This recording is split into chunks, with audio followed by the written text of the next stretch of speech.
All right, so you think you know Stranger Things, huh?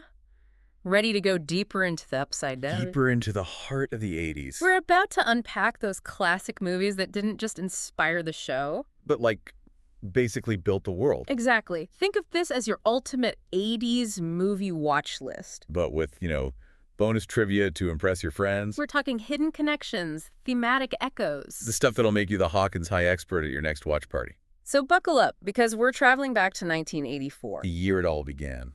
Well, not Hawkins, but close enough. Let's talk summer of 84. Remember that feeling like, who is that creepy neighbor? Oh, yeah, that, lurking suspicion. This film nails it. It totally plays on that fear, but with a conspiracy twist. It's not monsters from another dimension here, more like... The monster could be anyone, even someone you know. Exactly. Just like in Stranger Things, right? Sometimes the scariest things are hidden in plain sight. And don't even get me started on that soundtrack. Pure 80s synth. Total chills every time. Okay, but let's lighten the mood a bit. We gotta talk about the Goonies. I mean, come on, this movie is pure adventure. Friendship goals, am I right? Absolutely. Yeah. And you know what? That whole theme of friendship, of each character's unique skills coming together. Total Stranger Things vibe. Right. Think about it. Eleven's got the powers, Dustin's the heart, Lucas is the strategist. Each Goonie, each Hawkins kid, they all have their role to play. Okay, fast forward a few years to 1986. Super 8. Kids making a movie. A mysterious train crash. Government secrets. Spielbergian mystery. With J.J. Abrams in the director's chair. Talk about a dream team. And this one nails that awkward in-between age, just like Stranger Things. First crushes, changing friendships. Yeah, like those middle school dances in Stranger Things. Awkward and kind of magical at the same time. Totally. Okay, but we can't forget about vampires.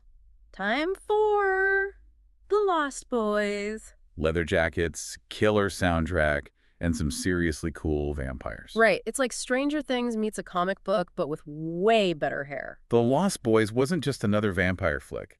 It was about finding your tribe, even if your tribe is a little undead. And that whole vibe, the boardwalk, the shadows, it's like stepping into a different world. Hidden in plain sight. Kind of like Hawkins in the Upside Down, right? Exactly. Okay, let's dim the lights a bit because we're about to enter Stephen King territory with... And I'm not talking about the new ones. We're going old school miniseries, Tim Curry as Pennywise. Pure nightmare fuel. And the thing about Pennywise, what makes him truly terrifying, is that he feeds on your deepest fears. Just like the Mind Flayer preying on your weaknesses. And both it and Stranger Things tap into that idea that childhood traumas don't just disappear. They fester, they transform, they come back to haunt you.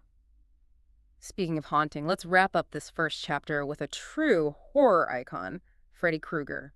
A Nightmare on Elm Street took our fears and made them inescapable. Because if you can't even hide in your dreams, where can you go?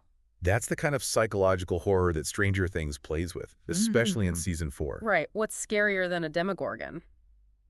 A monster that knows your every fear. It's wild, right? We think about the 80s, like neon colors, leg warmers, but there was this undercurrent of fear, too. Oh, totally. The Cold War was no joke, stranger danger was a huge thing, and then those slasher movies. Fueling our nightmares. But you know what Stranger Things also totally nails? That 80s obsession with anime. Whoa, you're going there. Totally. Think about it. My Neighbor Totoro, Spirited Away, all these magical creatures, hidden worlds. Miyazaki, he's a genius. And those movies, they're whimsical, but there's an edge to them, you know? Things aren't always what they seem. Exactly. Just like in Hawkins. Plus, Miyazaki's female characters, total badasses.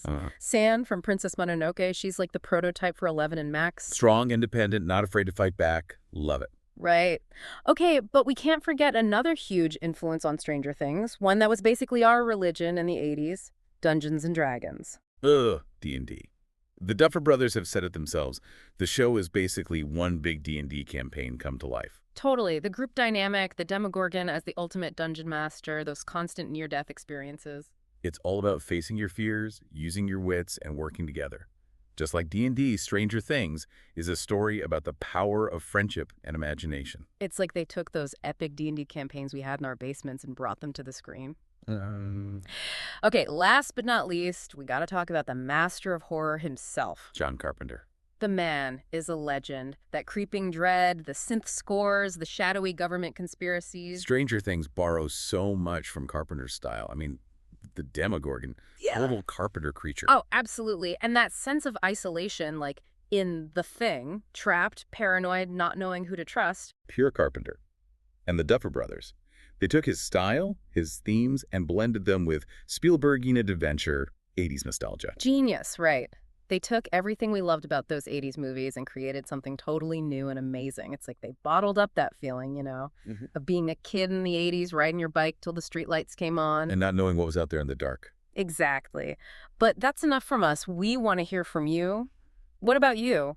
What movie moments give you those total Stranger Things vibes? Did any of our picks make you want to, dust off those VHS tapes? Head over to our social media. Let us know. We want to hear your theories, your favorite 80s movie connections, the whole shebang. Because let's be real, there's a reason these stories still resonate. Why do we keep coming back to Hawkins, to the Upside Down, to that feeling of something lurking just beyond the shadows? It's more than just nostalgia, right? Definitely. So keep exploring those pop culture connections, keep asking those questions, because who knows, you might just unlock the secrets of the Upside Down yourself.